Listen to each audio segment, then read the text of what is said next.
Hello guys, welcome to Smita Edu. Current shorthand dictation में आप सभी का स्वागत है। आपको डेली डिक्टेशन सुबह में दिया जाएगा, जिसकी स्पीड होगी 80 और 100 शब्द प्रति मिनट। आज का स्पीड 80 शब्द प्रति मिनट है, तो चलिए शुरू करते हैं।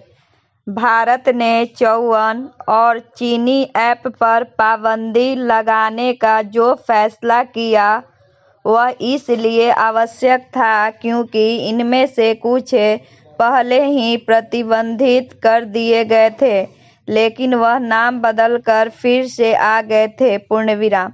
क्योंकि चीनी कंपनियां इस तरह का छल आगे भी कर सकती है, इसलिए भारत सरकार को सतर्क रहना होगा। पूर्णविराम।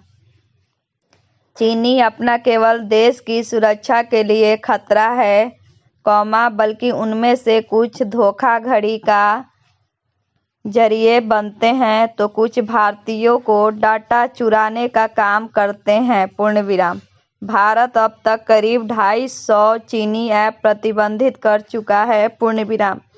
चीनी ऐप के खिलाफ भारत की ताज़ा कार्रवाई के बाद यह कहना कठिन है कि चीन के सेहत पर कोई खास असर पड़ेगा। पूर्णविराम। इसकी अनदेखी नहीं की जा सकती कि वह सीमा विवाद को लेकर अड़ियल रवैया अपनाए हुए हैं। पूर्णविराम। इसी अड़ियल रवैया का उल्लेख करते हुए गत दिवस मेलबर्न में विदेश मंत्री एस जयशंकर ने दो टूक कहा कि वास्तविक नियंत्रण रेखा पर जारी गतिरोध का मूल कारण चीन द्वारा लिखित समझौते का उल्लंघन करना है। पूर्णविराम। ऑस्ट्रेलियाई विदेश मंत्री के साथ संयुक्त संवाददाता सम्मेलन में उन्होंने यह कहने में भी कोई संकोच नहीं किया कि जब कोई बड़ा देश लिखित प्रतिबद्धताओं को धाता बताता है तब पूरे विश्व समुदाय के लिए चिंता पैदा करता है। पूर्णविराम। चीन एक अरसे से केवल भारत ही नहीं बल्कि अन्य अनेक देशों के खिलाफ आक्रामक और अतिक्रमणकारी रवैया अपनाए हुए हैं। पूर्णविराम।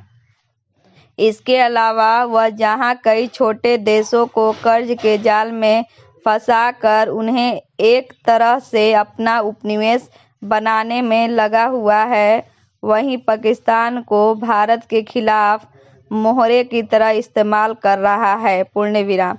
यह ठीक है कि भारत समेत अमेरिका, ऑस्ट्रेलिया और जापान की भागीदारी वाला संगठन क्वाड चीन की आक्रामकता का संज्ञान लेने में लगा हुआ है, लेकिन उसकी हरकतों की निंदा करने मात्र से काम चलने वाला नहीं है। पूर्णविराम। इस संगठन को चीन की मनमानी पर लगाम लगाने के लिए कुछ ठोस कदम उठाने होंगे। पूर्णविराम। इस क्रम में भारत को अपने स्तर पर कुछ अतिरिक्त प्रयास भी करना होंगे। पूर्णविराम। इस मामले में सबसे पहला काम चीन पर आर्थिक निर्भरता कम करने का होगा। पूर्णविराम।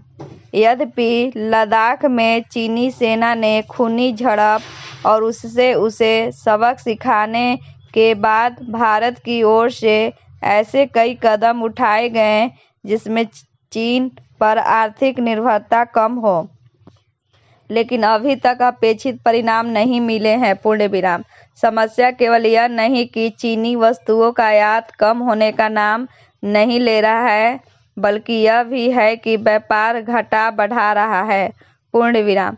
चीन को सही सबक सिखाने के लिए भारत को इस स्थिति से निकलने के लिए कमर कसनी होगी।